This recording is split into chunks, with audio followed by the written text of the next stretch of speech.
Alright, welcome to the two lectures combined into one giant PowerPoint where we'll talk about the skeletal system and the muscular system. So, first off, let's just talk a little bit more about what the skeletal system is. Starting off with the basics, the prefixes. Os or osteo are referring to bone. Right? The skeletal system is the framework, the support structure for the body. Right? That is what all your organs are arranged on and supported on. All your muscles attached to it. It provides structure and movement for the body. There are roughly 206 bones in the human skeletal system. This is Bio 1000, so you do not need to know all 206 bones. The skeletal system consists of bone and cartilage, right? So we're not just ignoring cartilage when we talk about the skeletal system. We separate the skeleton into two basic divisions. The first is the axial skeleton, which is the skull and the spinal cord.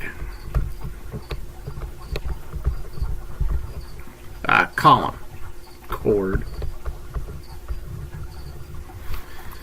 The skull and the spinal column.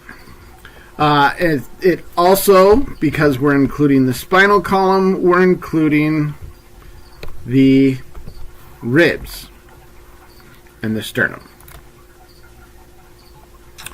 And bring back my ink. So, the spinal column, the ribs, and the sternum, which is this part here at the center where all the ribs connect up. Ugh, okay. The appendicular skeleton is everything else. So, it's the arms and the legs, right? So the bones of the arms, including all the hand bones and everything, and the bones of the legs. In addition to the arms and the legs, it is the clavicle, your collarbone, right? Your shoulder blades, the scapula, and your pelvis.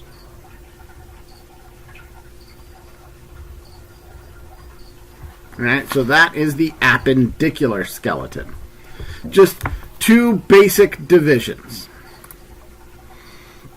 Let's take a little bit more detailed look at bones than we got in the last lecture.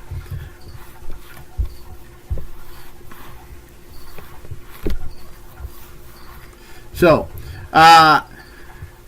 bones are constructed by osteocytes in pits, right? So, remember when we talk about connective tissue, of which bone is, there's a matrix, which is the ground substance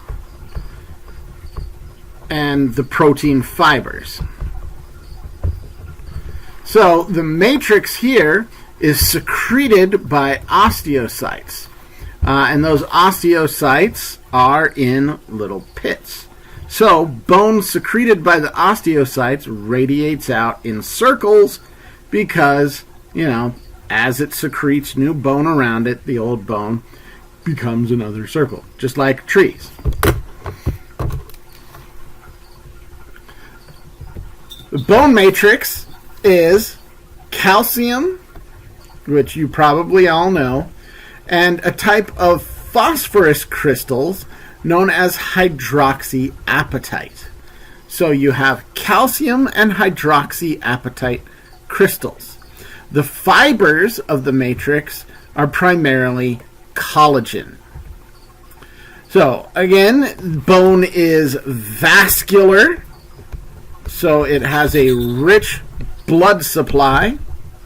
And that provides large amounts of nutrients and oxygen and allows growth, allows the bone a large amount of ability to grow, repair, and remodel the bone as time goes on.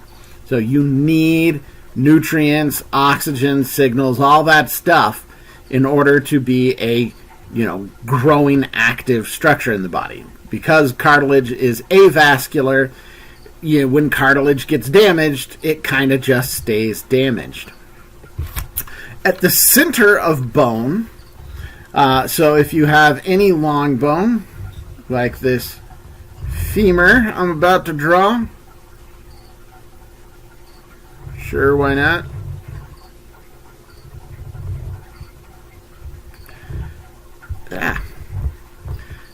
There's a cavity along the center of any long bone. So, whether it's the femur, whether it's your humerus, the upper arm bone, whatever it is, there's generally a cavity in there, and inside that cavity is the bone marrow. The bone marrow is where you find cells that produce blood cells. So, the stem cells that make blood, that produce blood cells, are found inside the bone marrow. So, things like red blood cells and white blood cells and platelets, they're all produced in the bone marrow. So again, here's a little picture, nice little side view there. The pits containing the cells and the ring structures, that's called an osteon. So an osteon is the series of rings around a central canal. So you have your central canal,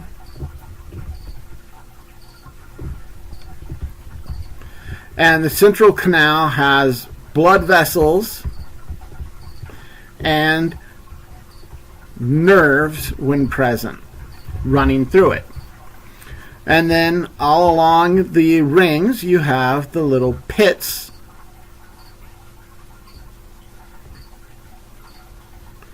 And inside the pits you have the bone cells. So there's a pit, and inside the pit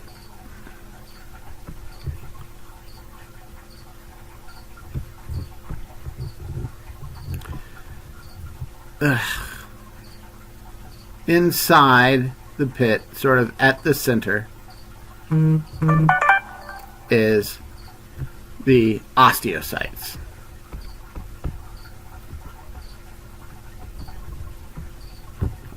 Right? So you might see lacunae, the plural lacunae, referring to the pits that the cells are in. Anyway, this structure here is an osteon. I know, I'm basically drawing what's on the pictures here already, but I draw so that maybe you'll draw with me and learn with me.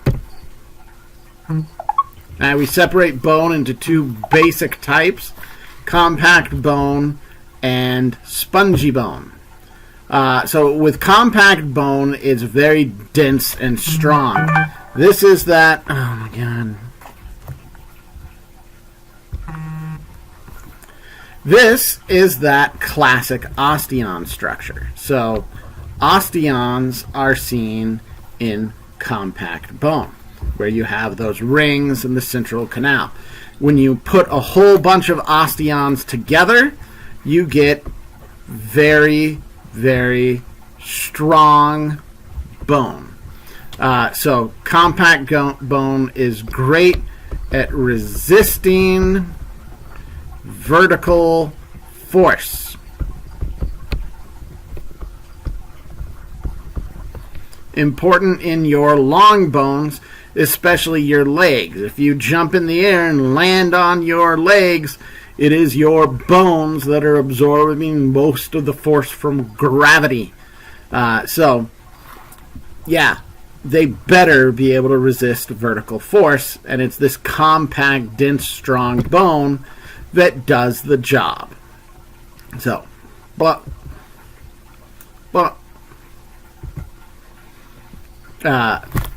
lamellae is the term for rings. That's just kind of a fun word. Okay, spongy bone. So, spongy bone is seen lining the center of marrow cavities, and it's also seen at the ends of long bones, right? So this is all spongy bone right here, right? Whereas, as you can see in the image, as you get into the actual, shaft of the long bone, you get that compact bone there to reinforce the sides and deliver that strength. So, compact bones are along the shaft of a long bone. Spongy bone is along the center. I'm going to go blue. I like that light blue. All right, so it does not have those nice packed, dense osteons. The growth is irregular, right? It has these little spurs. So it's thin filaments with lots of little spurs overlapping each other, creating this sort of meshwork with lots of hollow space. Spurs, meshwork, and hollow space.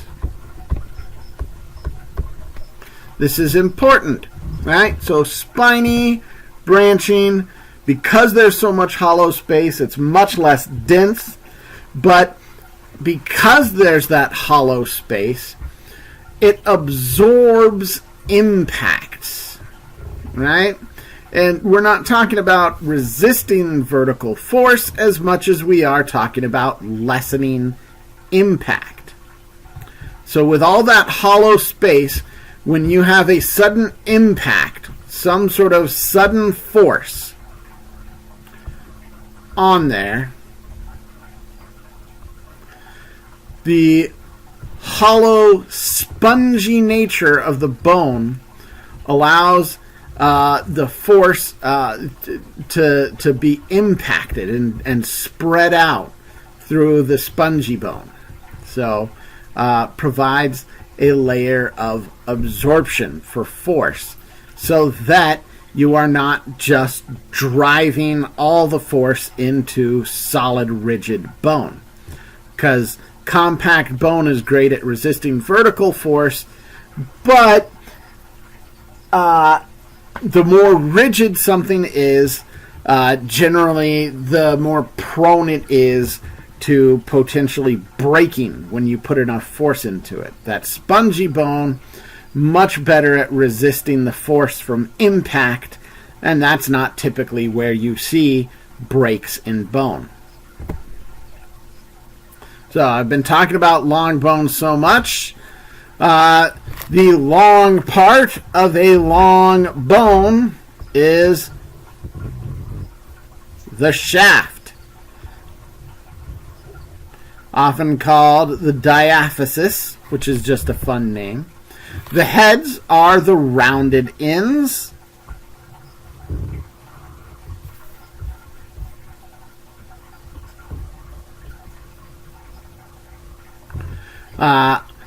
And this is where long bones articulate.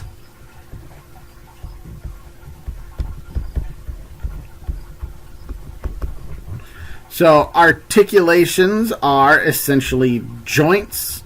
So long bones form joints at the heads. So the fun official anatomy term for the head of a long bone is the epiphysis. I am sure that there are people who like to say epiphysis and diaphysis. I don't know, man. Pronunciation. Anyway, the shaft of the long bone, again, lined with compact bone. You have a lot of compact bone to line the shaft and provide it with the ability to resist vertical forces that are put on long bones. And the central part of the long bone has the marrow cavity. So that empty area where the bone marrow is found. So that's the bone marrow cavity. Okay. So the marrow cavity is pretty cool. It's lined with spongy bone because, well, you're getting hollow spaces.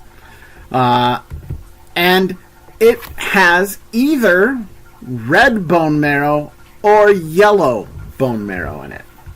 So red bone marrow is what produces the blood cells. Specifically, red bone marrow makes the blood cells. Red blood cells, various types of white blood cells, and the cells that produce platelets. All produced in red bone marrow. When you're young, nearly all of your marrow cavities are filled with red bone marrow because as you grow, you need more cells to support your size. However, once you get older and you get to a point where you're just sort of maintaining the concentration of these cells, you don't need all of that red bone marrow. And a large amount of it converts to yellow bone marrow. And yellow bone marrow is basically just fat storage. So a little bit more storing energy. Now, lining the marrow cavity are what we call osteoclasts. So you'll see osteoblast and osteoclast.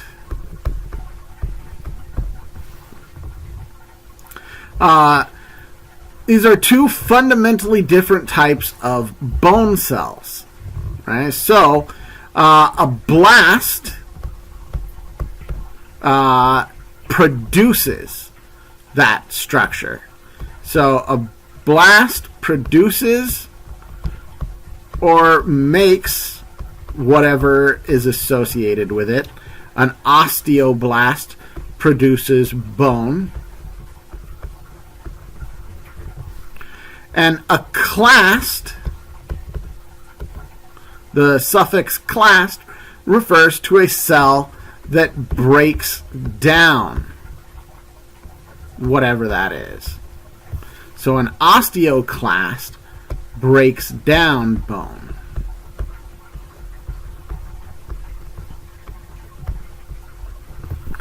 Why would you need osteoclasts? Well,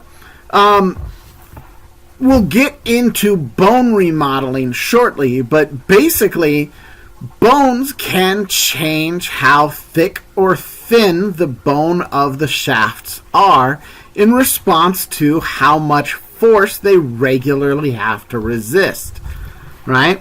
In general, if there's not a lot of force regularly being put on bones, osteoclasts will reduce the amount of bone in that thing. You'll get it a little more hollowed out. Whereas if you're regularly putting a lot of vertical force on certain bones, you'll get a buildup of bone. Anyway, bone marrow. Like I said, yellow or red. Yellow produces fat. Red produces the blood cells.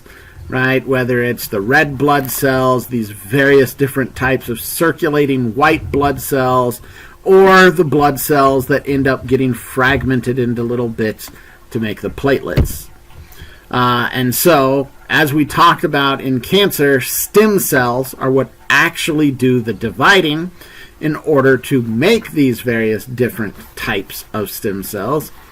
So, red blood cells, white blood cells, platelets. That's what the stem cells do. It was the hematopoietic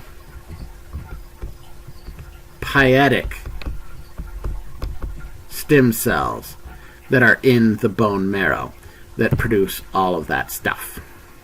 Okay, so back to our femur, which is a great example of a long bone. We're at the heads. The heads are solid. They have a spongy center and a thin, compact layer on the outside. So you have all this spongy bone filling in the center part of it. There's no marrow cavity. It's all spongy bone. All of it. And then along the outside, it's lined with compact bone to give it some of that rigidity. And then, as I said, the heads articulate, form joints. And then on the joint surfaces, we have hyaline cartilage. Remember, hyaline cartilage was a type of cartilage that is extremely smooth, and it is dense layers of collagen.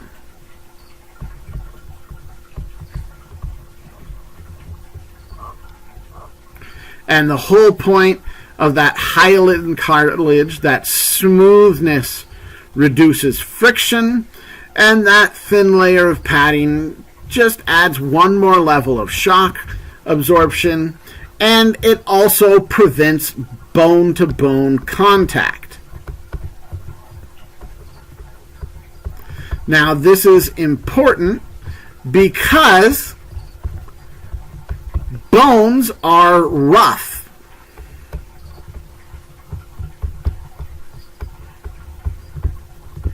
And when bones come into contact, when you have bone-to-bone contact, they literally grind against each other and will destroy the portions of the bones that are in direct contact. Direct contact causes the bones to break down, to grind down. Not great. So that hyaline cartilage on the articular surface really, really helps to prevent that bone breakdown. So, and if you'll recall, in the vertebra, right, of the spinal column, there are fibrocartilage pads or discs between each vertebra. And again, they're going to serve a similar function. They're there to absorb impact and prevent bone-to-bone contact. When people have a ruptured disc, that means the fibrocartilage has broken down somewhere. So sometimes the force causes a portion of it to bulge, and then it can even start to break down. My mom actually had a situation where a number of her fibrocartilage pads in the lower part of her spine completely broke down, and her vertebra just ground against each other. And some of them were so broken down that they actually had to nail them together. Well, they fused them with various features. Okay, so on the outside of a bone is a membrane, around osteum, around the bone. So this is a membrane that surrounds bone. It's important. You get a lot of that blood supply that feeds bones attached to the periosteum. And then, right on the inside of the periosteum are osteoblasts. Remember, clasts break down, blasts secrete. So right here, underneath the periosteum, up against the bone, are our osteoblasts. So if you have clasts, lining the marrow cavity. Right? So you'll have your little osteoclasts in here lining the marrow cavity. They can break down the bone, making the hollow area larger. But then you have the blasts on underneath the periosteum building up the bone. So that is basically bone remodeling, which we'll talk about shortly. So osteoclasts in the marrow cavity and osteoblasts under the periosteum and osteoclasts under the periosteum all work together to change bone. Bone is under constant remodeling.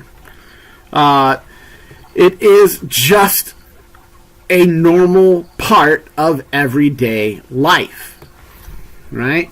So osteoclasts break down bone, and osteoblasts build up bone. And there's a variety of reasons this can happen.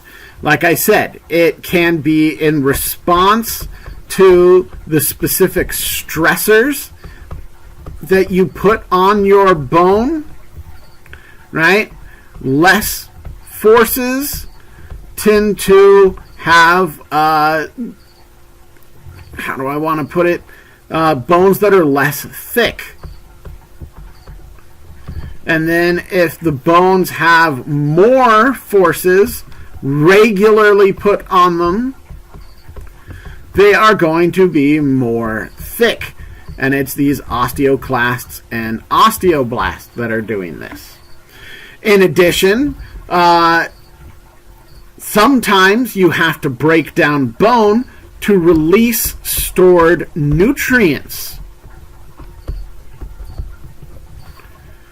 Believe it or not, your muscles rely on calcium in order to function. So if you have a calcium debt, if your diet is bad enough that you're not getting enough calcium, one of the ways you can get calcium is to break down bone and release the stored nutrients in that bone tissue. So if your calcium levels get too low, you can break down your bone. People who go on 1 or 2 week fasts, right? They will start to have bone breakdown. Some of the proteins vital that need to be at specific levels in their blood will be maintained by breaking down muscle. Right? These are not great things to do to be a healthy human. Juice cleanses usually result in bone and muscle loss as well as violent diarrhea. Never a good plan. Okay, so constantly remodeled based on the activities that you perform and the nutrients you require. So this is just something you probably recognize, and it's a fun exercise in naming bones, right? This is non-majors, so this is the skull. There's like a ton of different bones in the skull. You have the mandible, you have the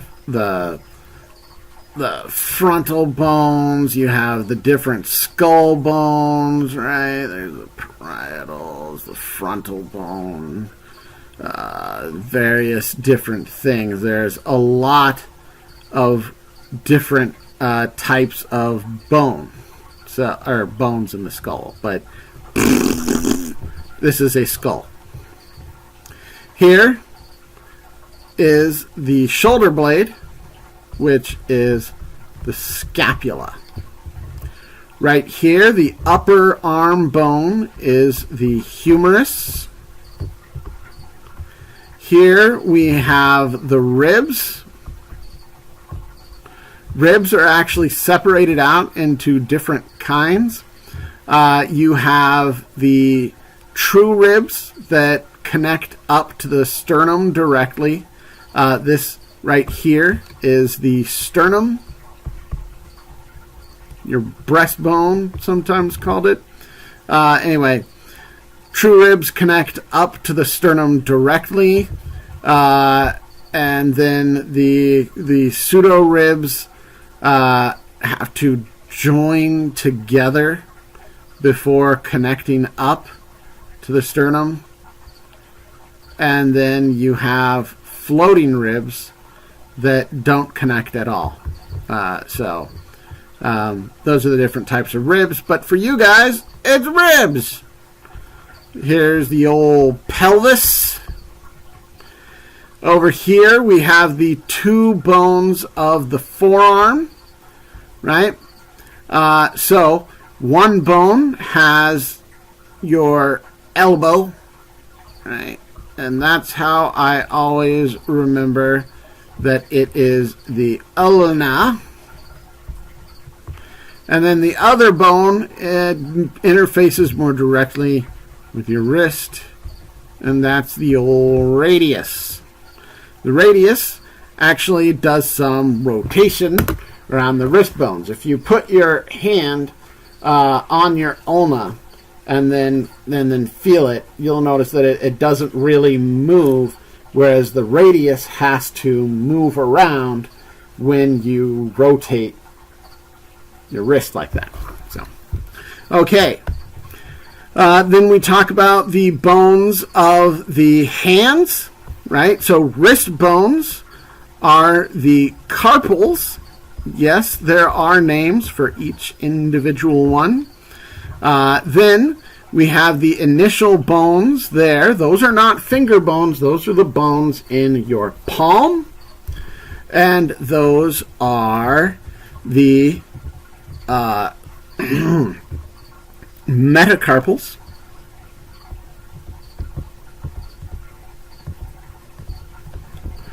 Past that, we have three sets of bones, or two in the case of the thumb, that make up the actual fingers, right? And those are just generally referred to as phalanges. Okay, then we get to the big old upper leg bone, which is the femur. Then we have the kneecap, and that's the patella. Then we have the two bones of the lower leg. And so there are two of them. The little bitty bone, which actually doesn't interface with your ankle bones, is called the fibula. And then the big bone, which actually does articulate with those ankle bones, is the tibia. All right, then you have the little bones that make up the ankle. These are called the tarsals. Then you have the bones that make up the long portion of your foot, right? Where your arch is. Those are the metatarsals. And then finally, you have the sets of three bones that make up your toes, unless it's the big toe, in which case it's two. Those are generally referred to as phalanges. Again. Okay, so what's left? We've gone through just about everything except this little bone right here that interfaces with the sternum and articulates with the humerus as well. And that is your collarbone, your clavicle. So there you go. Selected bones that even a non-major should know.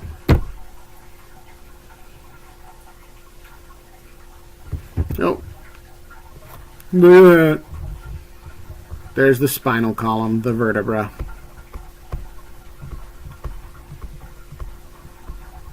Woo! I don't know what that L is. Vertebral column. My brain just straight ignored that thing. Edited it out of my universe. Alright. Breaking bones! Good times. All broken bones are fractures of that bone. They can be complete fractures or incomplete fractures. A complete fracture is all the way across. So the bone is completely broken. An incomplete fracture does not separate the bone. Right? It's not a fracture all the way across the bone. It's not breaking the bone into two pieces. So there's a variety of different types of bone fractures. So first off, we talk about the green stick fracture. So it's incomplete, right? A green stick fracture is not a fracture all the way through. So it's an incomplete fracture. And when you look at bones, they tend to have a nice little bend to them, depending on remodeling, because they're resisting gravity, and so there'll be fractures along that surface. Then you have fissured fractures. Fissures, it's an incomplete fracture. Green stick fractures are always on the horizontal axis. Fissured fractures are on the vertical axis, and it's an incomplete break. A comminuted fracture is just one of the worst kinds, because a comminuted fracture is complete and fragmented. Right? So not only is it a complete fracture, which separates the bone out into pieces, but you get multiple bone fragments. This is when you're going to need screws to repair that bone fracture. Transverse fractures are complete, but they are not fragmented. So transverse fractures, it's a nice clean break at a right angle to the axis. So an oblique fracture, right, is a complete fracture, but it occurs at an angle other than this transverse angle. So a different angle. Generally a harder fracture to repair and set. And then there's spiral fractures, which are never fun. So spiral fractures are at an odd angle. They are a result of twisting forces put on a bone, so opposed twisting forces that cause the bone to break. So that excessive twisting results in a spiral-shaped fracture that may or may not fragment the bone. Once you've broken a bone, you need to heal the bone. And there is a process. So first, in the initial break, you're going to have bleeding. Blood escapes from the ruptured blood vessels, and you form a hematoma, sort of a blood-filled cavity where the break is. Right? So this is your hematoma. This is where you're going to need to replace the lost bone tissue, repair the fracture. Once you have that hematoma, new blood vessels grow in, and the first bone to form, once those new blood vessels come in, is spongy bone. So you get spongy bone forming in there, and you also get a fibrocartilage filler to form in the most distant regions of it to provide some strength to the healing bone. So you need some of that fibrocartilage to give you strength while spongy bone is starting to fill in that hollowed space. Then once you get some solid repair work from spongy bone and fibrocartilage, you get the formation of a callus, where bone fills in and replaces the fibrocartilage. And eventually you have some bone remodeling from osteoclasts, and they remove any excess bone tissue, and you get a restoration of the bone so that it looks similar to the original, but you'll have some increased density around where the fracture was, generally resulting in a little extra strength, which is nice because you don't want that to break again. Anyway, bone pathologies. Diseases of the bones. First one is a sprain. We'll go easy on you, kind of. Sprains can be minor, where it's pain and stressed or stretched ligaments.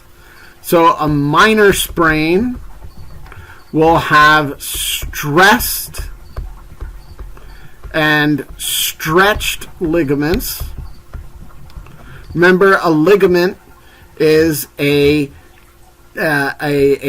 dense fibrous connective tissue that attaches bone to stabilize joints.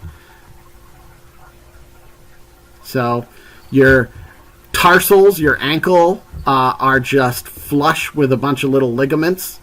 So ankle sprain is what most people think of when you say sprain. So they can be very minor, in which you have a lot of pain and stressed and stretched ligaments, and you'll get inflammation during the healing process.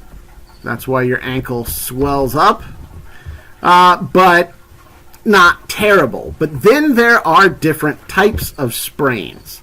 So I've talked about the ankle. This is specific to joints. You can't sprain a part of your bone that isn't the joints. And the worst sprains are tears in the ligaments. So you could have an incomplete tearing of the ligament, and that may, with time and rest, repair the ligament. It will never be as strong. Or you can have complete tears of the ligament. Now, a complete ligament tear is, without invasive surgery, pretty much unfixable. I actually have an injury in my right ankle from a sprain from a time so long ago that I don't remember, where a ligament was separated from the bone, and that's just my life now. That ligament doesn't regrow, so I've got a weaker ankle there.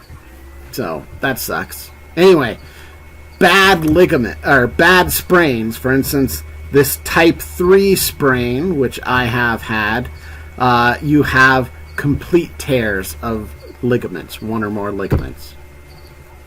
If it's severe enough, you can actually dislocate the joint, which means that the bones actually separate from one another, right? So if this is the end of the fibula, and here's the end of the tibia,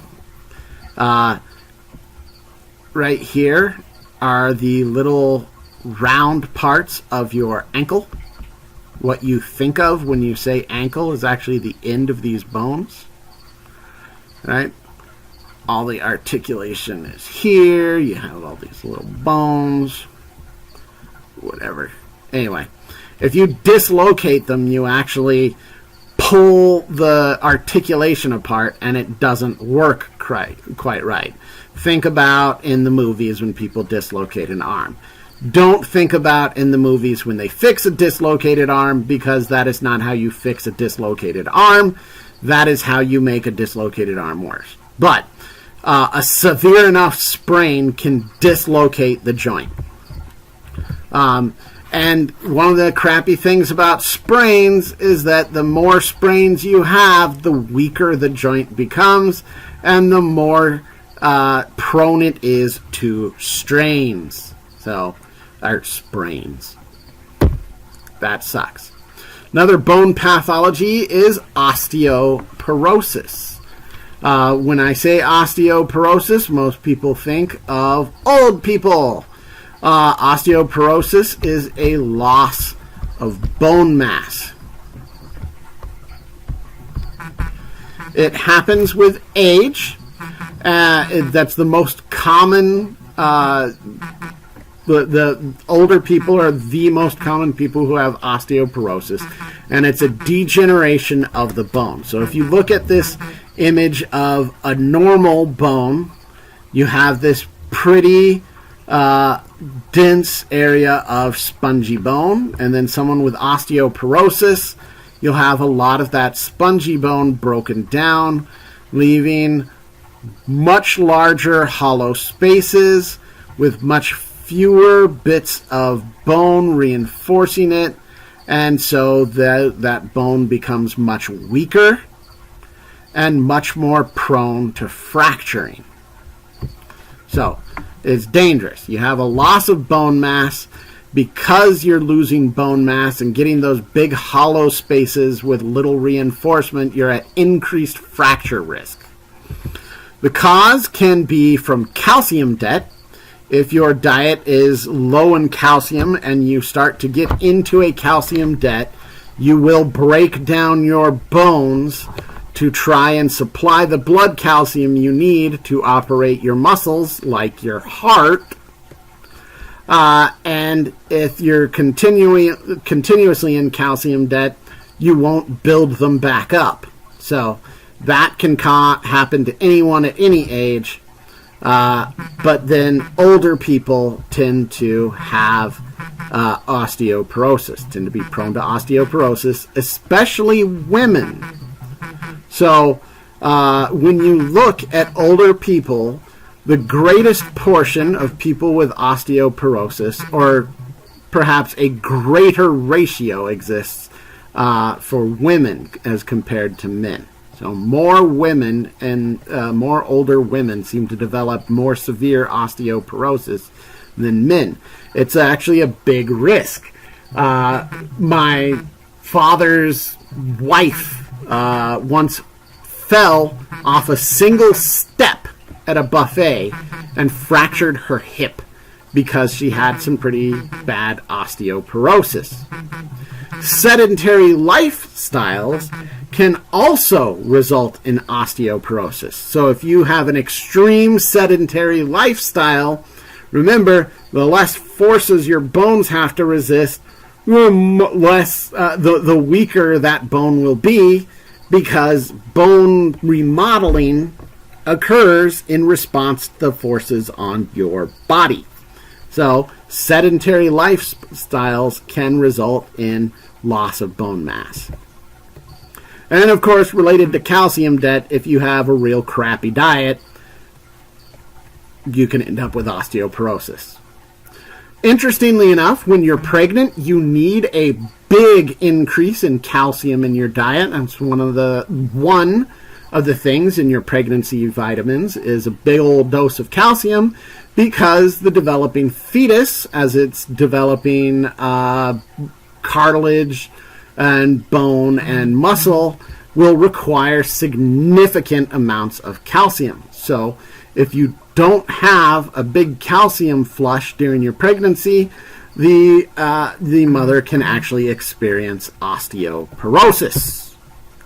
And then during menopause, calcium seems to be leached from the bones, which is why in older people, the greater portion of people with osteoporosis are women, because men don't experience menopause.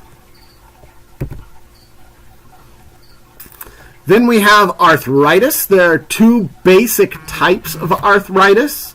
There's osteoarthritis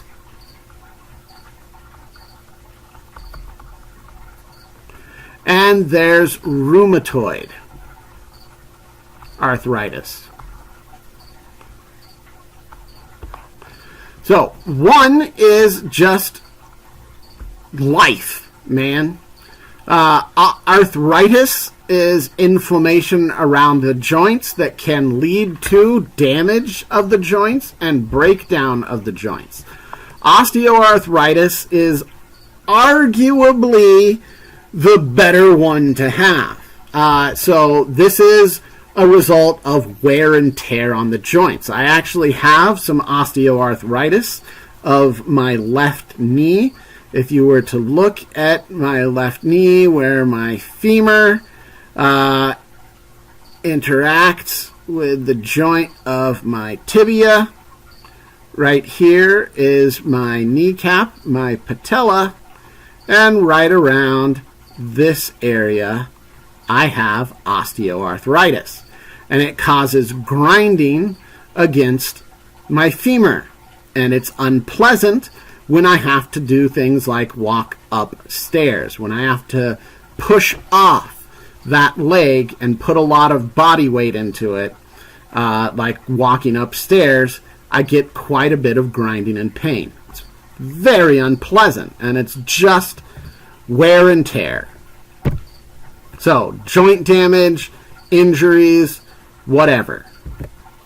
Rheumatoid arthritis is significantly worse because rheumatoid arthritis is an autoimmune disorder. Auto, self-immune, your immune system, which attacks threats. So it's where your immune system is attacking yourself, specifically attacking your joints.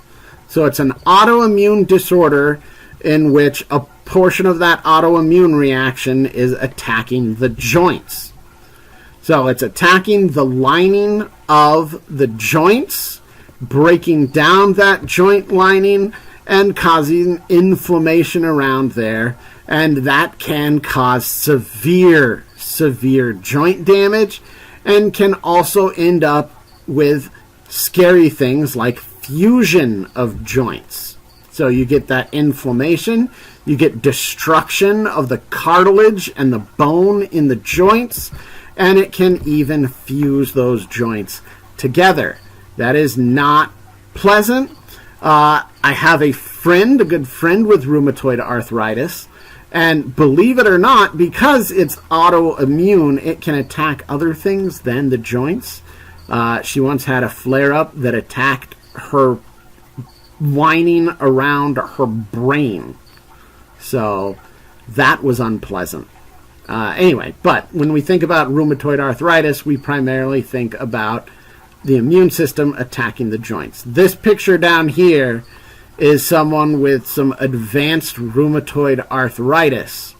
And they've had so much joint damage, then so much bone loss that they've had sort of random bone growth and fusion of the joints and deformation of the joints. Not pleasant. Intense amounts of pain, and there are a variety of different drugs you can use to treat it, but there's no cure. Osteoarthritis, you can do things like, if my knee eventually gets bad enough, I'll get a knee replacement, an artificial patella kneecap, and it won't cause the grinding. Rheumatoid arthritis, they tend not to do a lot of joint replacements because the lining is getting destroyed and the tissue around the replacement parts will just get attacked anyway. But here's hoping for new treatments. And we're going to stop it right here because that will give us a chance to go into the muscular system, the third and final chapter of this set of videos, at least.